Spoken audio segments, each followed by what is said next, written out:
Hello and welcome to the Too Much Apparently podcast. If you're new here, this is a podcast for the deeply feeling, overthinking, emotionally overloaded humans who've been told they're too much apparently. And if you're back, thanks for choosing to sit with us again. We're Alice and Carly, two therapists who are also just sensitive weirdos trying to make sense of life, healing, and our own brains. This isn't a professional advice podcast. It's more like the messy, honest conversations that happen when you finally feel safe enough to say what you're really thinking.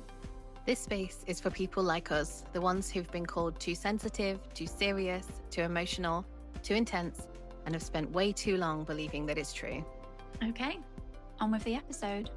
Today we're talking about being too creative to stay in the lines. For the people whose brains just don't work in straight lines, neat boxes, or tick the right form kind of ways.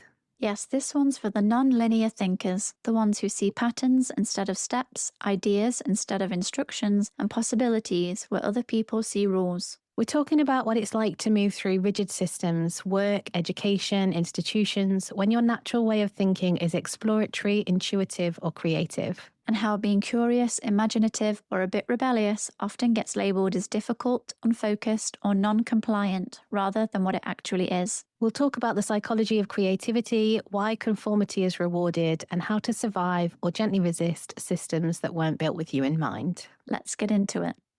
Do you know what this episode immediately brings to mind? What's that? Witches. Ooh, okay. Say more. Well, when I think of people who are more outside of the box, don't conform to the systems that are around us and act in rebellious ways. And I think when we're saying rebellious, they can be small acts of rebellion. They don't have to be anything huge. It brings to mind people who were accused, and largely women who were accused of witchcraft, because they were seen as odd or strange because they didn't conform, especially as women, to the expected rules and roles that women are supposed to play. And they didn't. And then they were persecuted for that. Have I spoken to you about this recently? No? It keeps coming up in my life. What? This kind You're of- going to have to say more. So I've said to a few people recently, I think women are having a bit of a witchy revolution. I guess just getting back in touch with seasonal rhythms, back in touch with their body, back in touch with their menstrual cycle, like all kinds of things that I think of as witchy.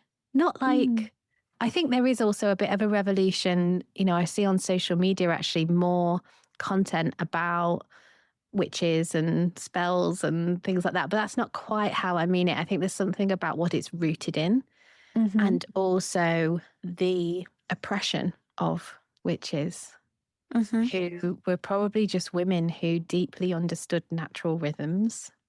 Definitely. No, I have always been into witchy stuff. When I was younger, it was more about witchcraft. But today, it's not about spells or believing in crystals or any of those types of things, which is great for people that do. I kind of still love that, even if it's not something I really lean into anymore. But for me, there is something about witchy things. Witchiness makes me think of sisterhood, and that's why I like it and I'm really drawn to it. And it also makes me think of just being free, being in tune with nature, with other women. And yeah, I love the idea of a bit of a witchy comeback or witchy revolution, because it makes me think of free, rebellious, independent thinking women. Yeah. Real wisdom is what I think about. And I feel like I've often questioned like why we do things or why the rules are this way. And not from a rebellious place, but from a curious place. And I feel like at the moment, there's really an awareness of it feels like the world is set up to ultimately please a very small number of billionaires. That all of these structures and systems ultimately are for them. And it feels like it's intensely uncomfortable at the moment, this real struggle over all different kinds of rights. Yeah. And also there's something in it that the word that comes up for me is excites me. And I really don't want people to think that I'm dismissing the struggle, the agony of having to fight for basic human rights. I don't mean it in that way, but I think the excitement is knowing that we have made progress in the past and desperately hoping that this fight will come right and that we will be able to live in a fairer society in future. Mm. I'm Oh, thinking gosh, yeah. I about certainly hope so. I'm thinking about women having eventually got the vote. And I just finished reading a book last night that was about mothers in the 80s. And if they separated from their partners because they had started a relationship with another woman and their husband took them to court for custody, 90% of those mothers lost contact with their child. Mm-hmm. Yeah. And so it had like a bit of a thing about the impact of homophobia and then the eventual change in gay rights. And that it feels like there's a backsliding on that. And some of the tools that were used to oppress gay people back then, we can see them being copy and pasted onto trans rights now. But yeah, I just do feel hopeful that we can go somewhere different, that actually more and more people are learning about systemic oppression, that there's just this hope that perhaps we can turn it around. Perhaps we don't need to keep servicing these billionaires nonstop. Yeah. Yeah. Oh, I feel like you can carry the hope there for many people, for many people, Alice, because it is hard. I find it hard not to be despairing Well, about it at absolutely. times. Yeah. But I guess we're talking to who this episode is for, almost like we need more outside of the box people who refuse to stay inside of the lines. Because when enough of those voices come together, change, huge change has happened and has occurred. I think what absolutely baffles my mind is how late a lot of this change is. Part of me feels like, does it sound naive of me? I don't know, but I genuinely can't wrap my head around how some laws, practices, beliefs have like literally only recently changed. I'm rewatching Modern Family at the moment because it's one of my comfort shows and I love it. And I've actually recently watched the episode where Mitch and Cam, so they're a gay couple in the Modern Family, where gay marriage becomes legal in their state and they can finally get married. And I'm watching it thinking, how did this just happen and in my lifetime, but also not just in my lifetime like 30 years ago, but not even long ago. Like it wasn't even long ago in my lifetime where if you were gay, you could not get married. I can't even begin to get my head around that, even as an idea or as a thing. Yeah. I don't have anything to say because I genuinely can't understand it. Yeah, it was shocking. So at the end of the book, she laid out some of the facts and about how late it was that homosexuality was no longer considered a mental health condition. Yeah, it wasn't even long ago. That was late. But yeah, it did say in this book about it was so 2003 that Section 28 was repealed, which I understand as being the government told schools that they can't teach about gay people at all. So I think for a lot of us, we weren't aware of it because the government decided we shouldn't be aware of it. It is one thing. Civil partnerships were only introduced in 2005 and equal marriage was only 2014. No, it can't. It can't be right. Yeah.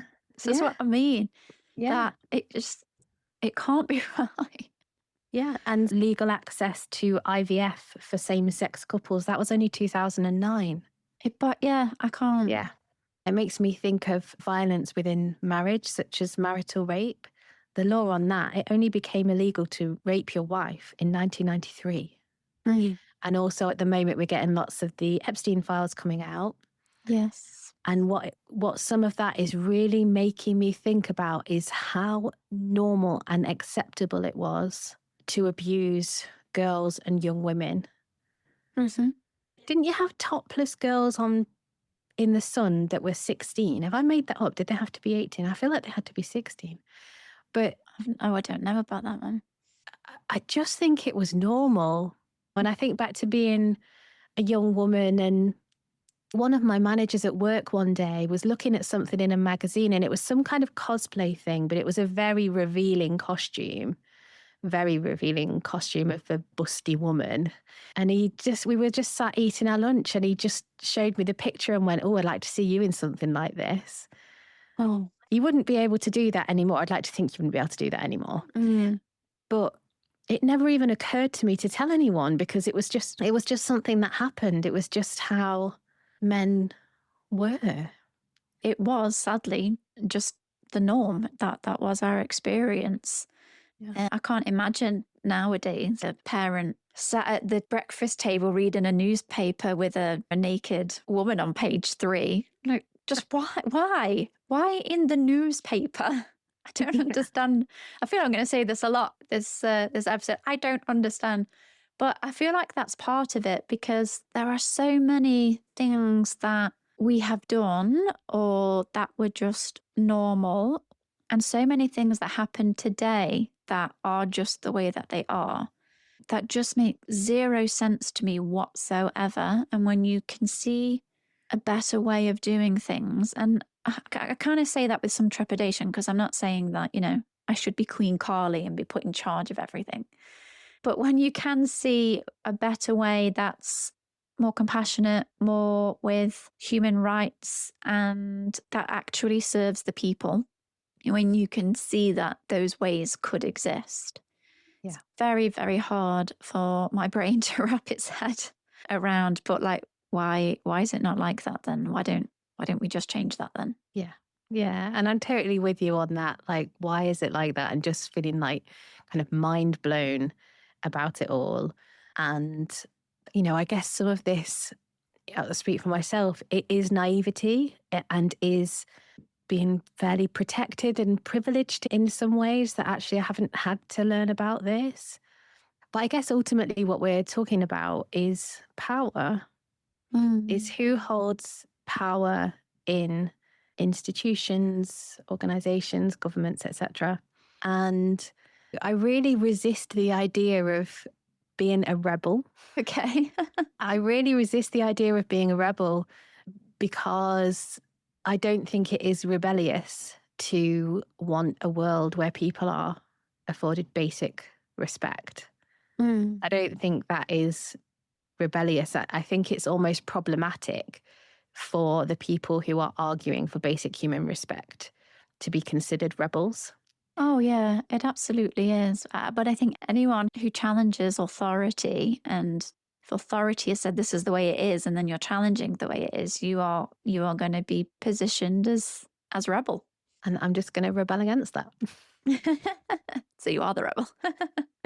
You're rebelling against rebelling. Yeah. Yeah. I mean, if we bring this all down to a smaller scale, one of the things that comes to mind is school.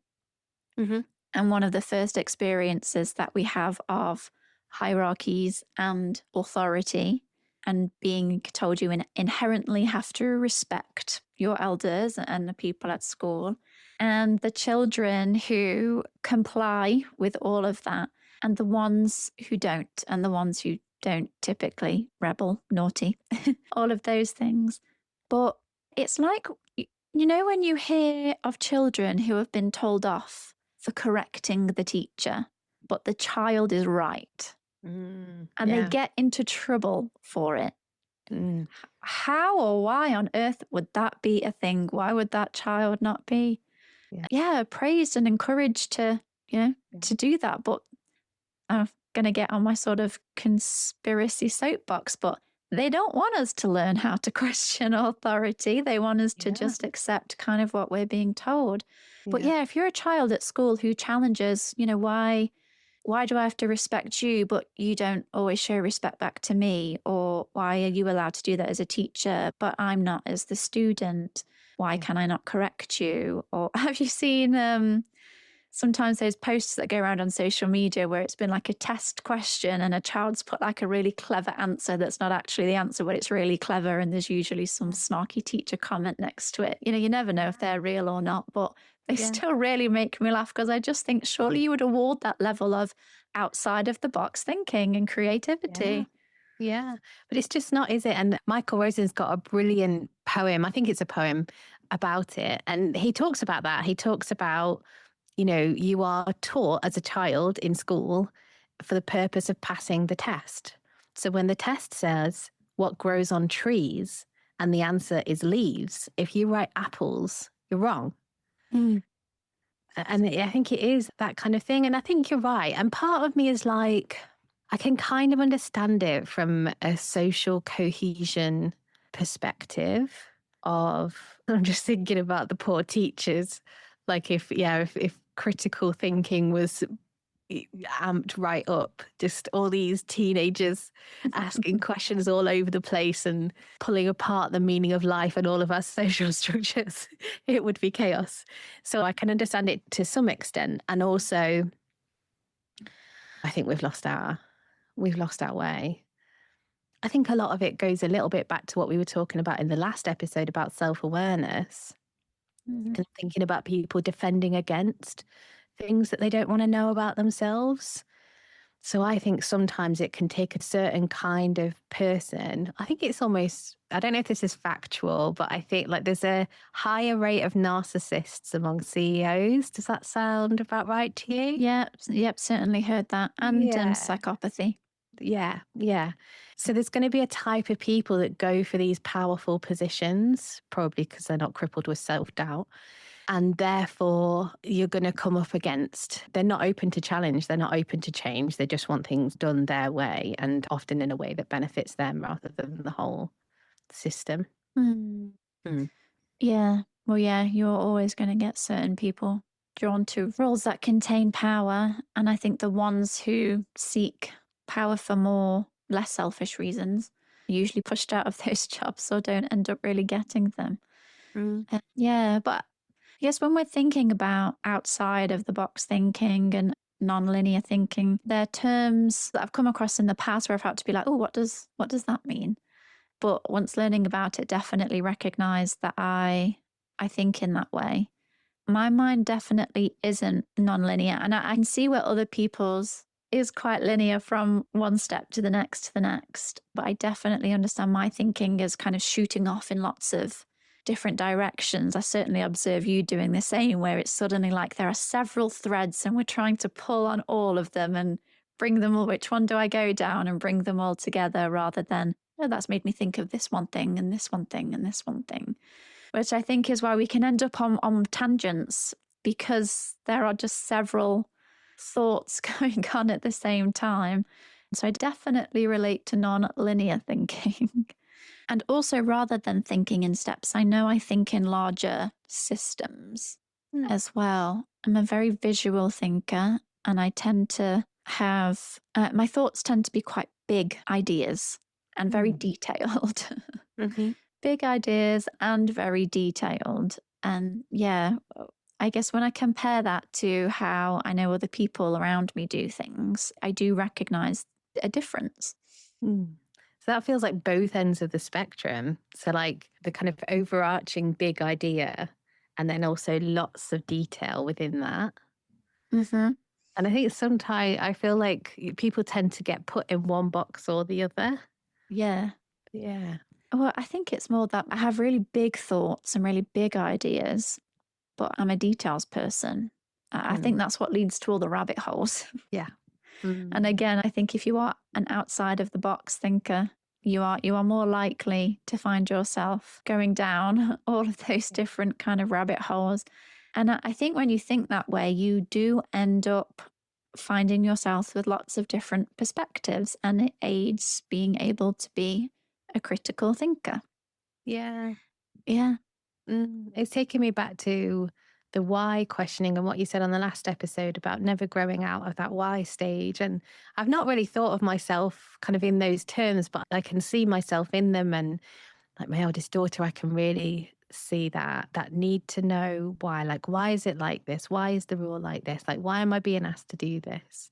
Feels like an additional step in getting the job done is needing to understand why first. Yes. But that doesn't go down well in schools, in workplaces. Well, some people do just accept that. If someone just says, "Why is the sky blue?" Like, because it is. So, oh, all right then. Like, some Yeah. people are happy and don't need to understand to accept something as it is. Same with, well, that's just how we've always done it. Some people do just accept that. Mm-hmm. And I think other people might be like, oh, well, all right then, and kind of maybe Mm. question it a bit, but think, well, that's just how it is. Whereas for me, gosh, being in the bureaucracy of the NHS and the way things were ran, I would still be like, yeah, but why? Why don't we just change it? Mm. Okay, but yeah, but that doesn't really make sense though. What if we did it like this? Yeah, but why do we do that? Why don't we do it like this? I would never just reach a point of, well, all right then, fine. I would constantly be giving feedback about why don't we do it like this? Or why don't we look at it like that? And Yeah. at the time, I really believed in my ideas, and that if someone were to hear it, they'd think, oh, why haven't we thought of that? And they'd implement it. Like, I Yeah. genuinely believed that so much. And it's only now that I look back where I just think, oh, I must have annoyed so many managers. There goes Carly, like piping up again. Mm. It just makes me feel sad. It just makes me feel like there's so much potential for society to work better in so many ways. And it just doesn't. And I'm thinking about some of the difficulty that I've come up against. So I don't know what the right term is now, but I'm thinking about like school avoidance, emotionally based school avoidance, that kind of thing. And so I was literally thinking about this the other day. So I would struggle to get one of my children into school. It was a real struggle. It was a really distressing time. And then she would go to school. And in order to stay focused on the lesson, she would doodle in the edge of her page. So then she'd get a detention. And then we had it again when we went to college. And it was like she could go to all her lessons, but she could not stand the tutorial at the beginning of the week. So I said, can she just not go to the tutorial? If you send us the whatever resources that you've done in that lesson, you know, if there's anything important that she needs to do, let us know. And it just met with, no, this is compulsory. This is what it has to be. And ultimately, she left college. And it's just the damage that's done Oh, with it some just of makes these you want to rules. bang your Yeah. head against the wall, doesn't it? Like not Yeah. doing an A level in your tutoring class. Like, Yeah. why Yeah. does it matter? Yeah. Yeah. And I think that's it. When it just feels like it doesn't matter. It's like silly things. So I used to work in a call center for a delivery company, and they would say the parcel will be delivered by 7. So if a customer called up at 6:58, we'd have to say it will be there by 7. Like just like robots. And it was horrible. And I hated it. I really hated it. And I felt like I was lying. Mm. And there probably was the odd time where the van pulled up as we were finishing the call, but I would get penalised if it was 6:58 and I put through a message to the delivery centre to say this person hasn't received their parcel yet. Yeah, I really don't like it. And another big way that this kind of thing shows up for me is around religion. So mainly around Christianity, because that's what I'm most familiar with. And I don't consider myself religious, or, not Christian. But I think I'm much more Christian in the way that I live my lives than many people who profess to be deeply committed Christians. Mm-hmm. And I just find that so confusing of like,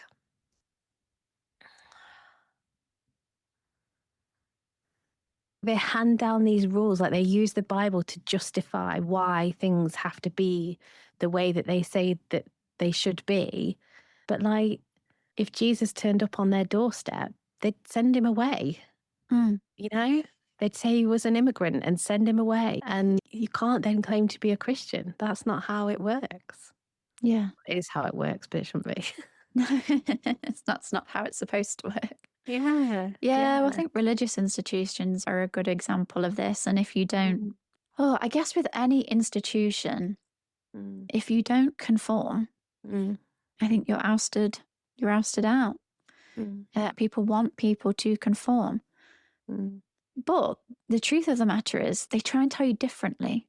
I can't tell you how many jobs I've been interviewed for where there has been a promise of innovation, wanting mm, your ideas, wanting your mm, feedback, wanting innovative leaders.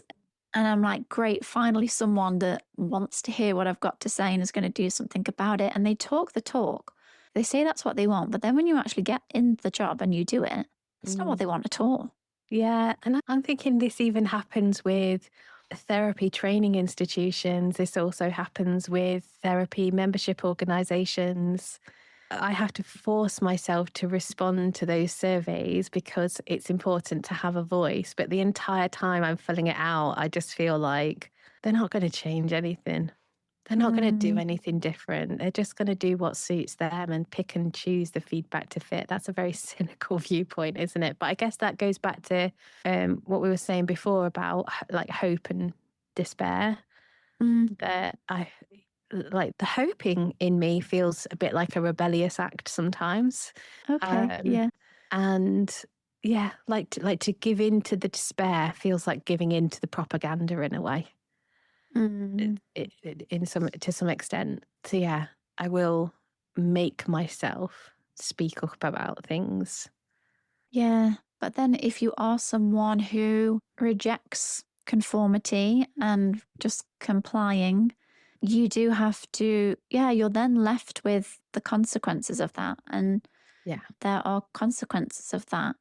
Because, like I said, I think creative people, people who think outside of the box or think innovatively, are praised for being that way. But I don't think it's really what people want. I think, I want you to be innovative, but only within these exact confines of this box. And if you step out of that, we don't like that. We still want to keep you, we still want to be able to have you conform, but in this box that we've agreed is okay for you to. I don't even know what I'm saying anymore.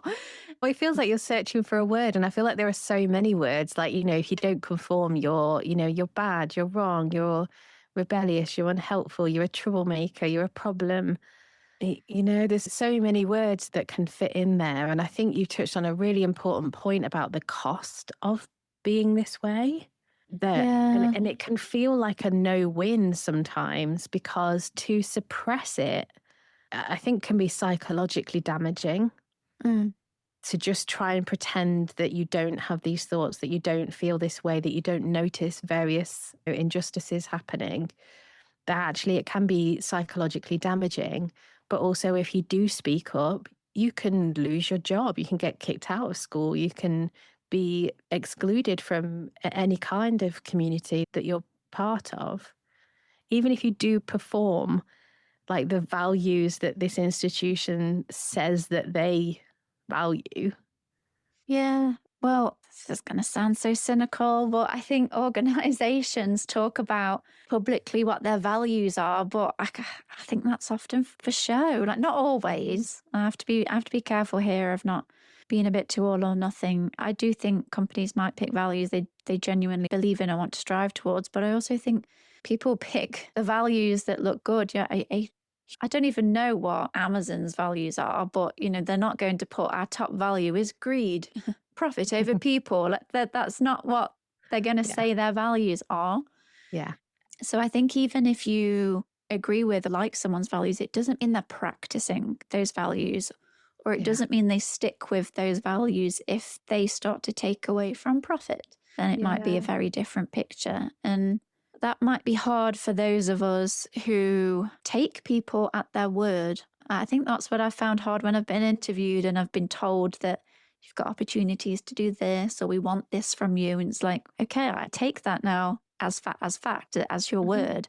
Mhm. So it's really difficult when then that doesn't manifest. In fact, Mm. one of the things I really struggled with. So I spoke last episode a bit about when I did a nursing public health degree. And yeah, in order to do the role I wanted to do, I had to get this degree. And the role fundamentally is a public health role. So, as part of my course, I had to study the demographics of one specific area and do a whole analysis on the health and well-being of that area and identify where there were poor determinants of health and the types of initiatives and programs that you could put in place in order to help that particular population with this specific thing. It's very much all focused on that and health promotion initiatives. And I absolutely loved it. Then I finished and I got the job. And one of the first things I realized was, yeah, we don't get commissioned enough to do any of the public health stuff. And there was actually none of that in practice. All of the health promotion stuff, the work that I thought was really meaningful that I had been literally trained to do was then like, yeah, we've got no time for that. And actually, we're not being funded for that. We've just got to be reactive and do X, Y, Z. I was like, but I don't understand. You've just put me on this course to learn how to do it and then say, yeah, we don't do that. We don't do that. Yeah, and there is some really good research, and I can't even remember where I read it now, but I think it was a study done in America, and they realized that for every $1 they spent on public health initiatives, they saw a $6 return. So this is one of the things that really, really confuses me. Because actually, when we stop investing in health, education, early years, it costs us more as a society in the long run. It's so short-sighted. And, that's the US, but I'm fairly sure it would be the same over here. But I think the fact that we exist in 5-year government terms means there's no incentive for them to go for something that's going to come to fruition in 15 years' time, because probably they're not going to be in power then. Yeah. Yeah, I find that really hard to accept. I think about therapy. So I work solely in private practice. I would love for the state to pay me instead of people having to pay me, so that as many, and not just me, but like there's a whole army of therapists out here that have been trained that could do so much good in the world if only the investment was there. And it really frustrates me, this idea that there isn't enough money, because just don't buy that. I just don't buy it. No, we're not poor. There's money. No, There's money. right. Yeah. And if every pound we spent generates, even if it only generated £2 return, you've doubled your investment. Yeah. Like, that would be an insanely good investment. I know. Yeah. Yeah. Yeah. When you see the world this way, when you question, well, why don't we just do this? Or that makes so much more sense. Why don't we do it like that? I think it's really difficult because I have struggled a lot with powerlessness. And whether that is on a global scale of feeling powerless about decisions that are being made across the world and the way in which they're impacting humanity, or whether it's decisions that are being made in your workplace that are impacting your colleagues, when you can question and see that there could be a different way that would genuinely be better. Not pie in the sky ideas, but sometimes very simple, very implementable ideas. And you have no power ultimately to do anything about it. It's crushing. Yeah. Yeah. I guess when you don't have that level of power, you're more likely to be on the front line, seeing how these small decisions are impacting real people's lives. Whereas when you're 2, 3, 4, 5 levels of management up, you're probably in a cushy office, not really being confronted with what's going on. So it's easy to deny or dismiss the impact of your decisions. Yeah. Yeah. Yeah. No, that's definitely true. If you're relating to this episode, if the type of person we're talking about and you're thinking, yes, that's me, I certainly know I relate to most of what we're talking about. I can also say what has happened as a result of that. And that is when you don't conform, or when you don't have the power to then do anything about it, and you feel like you're always the one pointing things out or speaking up. I think if it can't go outward because change can't happen, then the only way for it to go is then inward. And I think that's where I certainly have had messages of, again, I'm being too much. I'm always the one in the meeting, kind of putting my hand up and pointing things out. And it can start to feel like you are then wrong, or you should just be like everybody else. Not everyone will relate to this. Some people may have dug their heels in further, perhaps. But I think over time, I have then tried to make myself sound less intense, or edited myself to sound a bit more palatable, or trodden very carefully about the thing that I want to say. I think it's easy to, start to lose your voice, really. Yeah. Yeah. Like, even as you're saying it, I can just hear like the tone of your voice dropping down and becoming flatter. And that's really how it feels, that feeling of I can't change anything. And, partly my mind's moving to like, what can I say that might be helpful here for listeners? And Actually, I think it's quite hard. Part of it for me is being self-employed. So I set the rules in my business and I work in the way that I want to work. And part of the reason that I have chosen not to work in employment is I don't want to have to limit myself to other people's ways of working. Mhm. I just don't think I could do that, especially in this type of work. I just don't think I could do it. I think being self employed is a bit of a rebellious act. Yeah.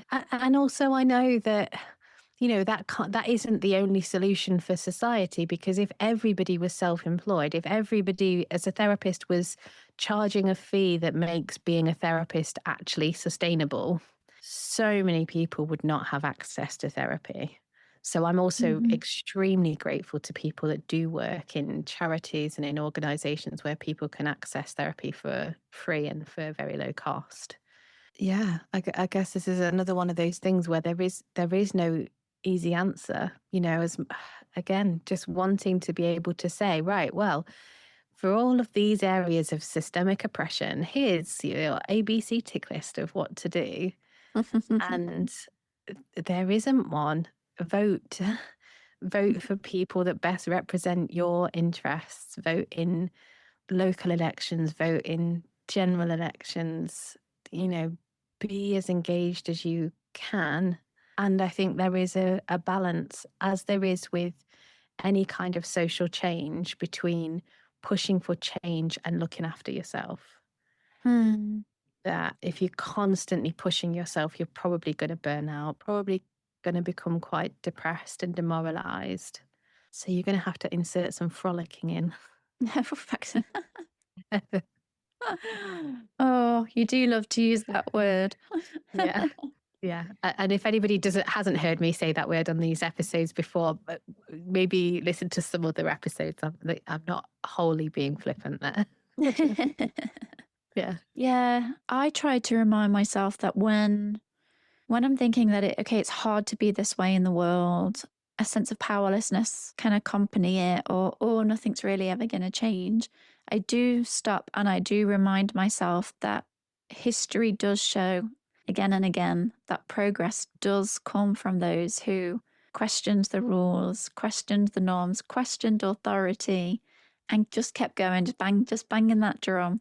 So it can really feel like things just aren't ever going to change.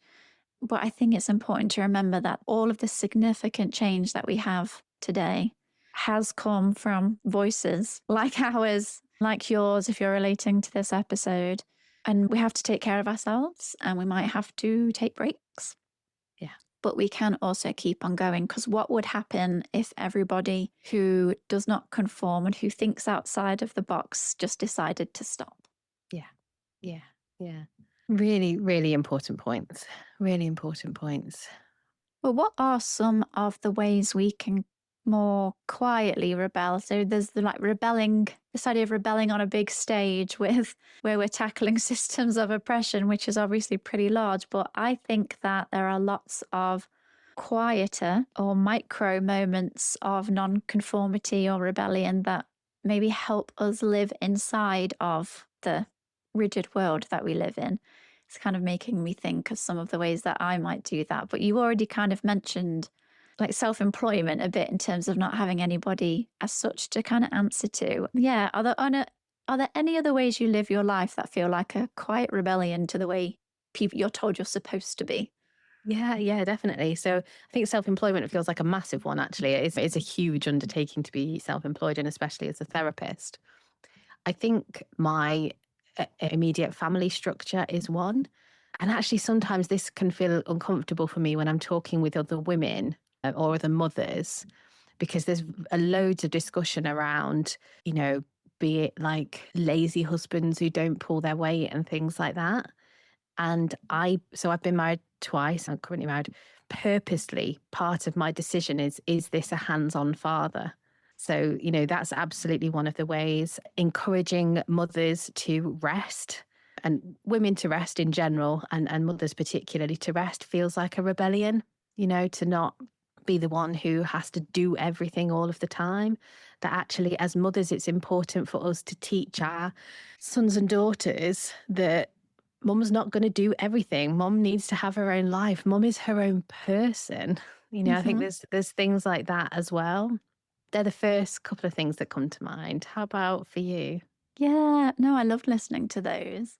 Well, funnily enough, the things that popped into my head were work related and then feminist related. So it made me think we should almost have a full feminist episode. I think we need to do it justice. Write that down after the podcast. But yeah, so from a work and living perspective, probably for like 10 years, apart from for studying, I've worked 4 days, not 5. And that has felt like a quiet rebellion to me. I remember being asked a couple of times by different people, like, why do you only work 4 days? You don't have children. Kind of like the only reason to work 4 days would be if you had like other responsibilities, rather than because I want to, because I value my time and work-life balance. And so I've always tried to not work full time. Don't get me wrong, I still work enough. Thank you very much. But yeah, that's something that's felt like a bit of a rebellion, a thing that people just don't expect you to work part-time just because. Trying to reject hustle culture and urgency culture and just slow the hell down. Yeah, and the same with, I've said to my partner, I said, if we ever get married, just expect that I am going to do a speech because my voice matters in this later. Why do you just like the men give a speech? Like I will be speaking. I don't even like giving public speeches, but I will just to prove a point, and I will go first. Yeah. But also just other smaller acts of rebellion is when someone's talking about a certain situation, sometimes I try to assume that they are a woman. If someone says, I saw like the doctor the other day, I'll try intentionally go, oh, was she nice? Did she help you? With roles that typically people would just use he, I just try to actively change them to she as much as possible. I wish we had more time because there could be so many more that I would list off. But I do think there's loads of room in life for micro acts of rebellion, or a way to demonstrate your values, or to promote change that is just on that smaller scale, that who knows who might pick up on that or might change their behavior. There could be ripple effects. And I think it's important to not underestimate those smaller acts of rebellion that we can do. Yeah, that takes me back to that kind of hopeful feeling, that inspiring feeling that actually, even if we do regularly come up against resistance, that there are pockets of hope. There are small things that we can do. Change will come. Yeah, I'd love to hear what other people do as well. Please do email us, comment on the episode, or reach out to us. I would love to build a bit of a catalogue of the ways in which people just like to, not conform and rebel in everyday life. Yeah. If you've spent your life feeling like you're constantly colouring outside the lines, maybe the problem isn't you. Maybe the lines were never meant to hold you. Creativity, curiosity, and non-conformity are not flaws to fix. They're ways of seeing that keep the world alive. Next time, we're talking about too scared to be seen, when vulnerability feels less like connection and more like a threat. We'll explore why being visible can feel dangerous, how past experiences shape our fear of exposure, and what it takes to let ourselves be seen without armor. For now, we'll leave you with this question. What parts of yourself have you been trying to shrink to fit, and what might happen if you let them take up space instead? That's all from us today. If this episode made you feel a bit less alone, the best way to help us reach more people is to subscribe, rate the podcast, and follow Too Much Apparently on Instagram, TikTok, and YouTube. Those simple clicks help other sensitive humans find us when they need it most. Thanks for listening, and we'll be back soon.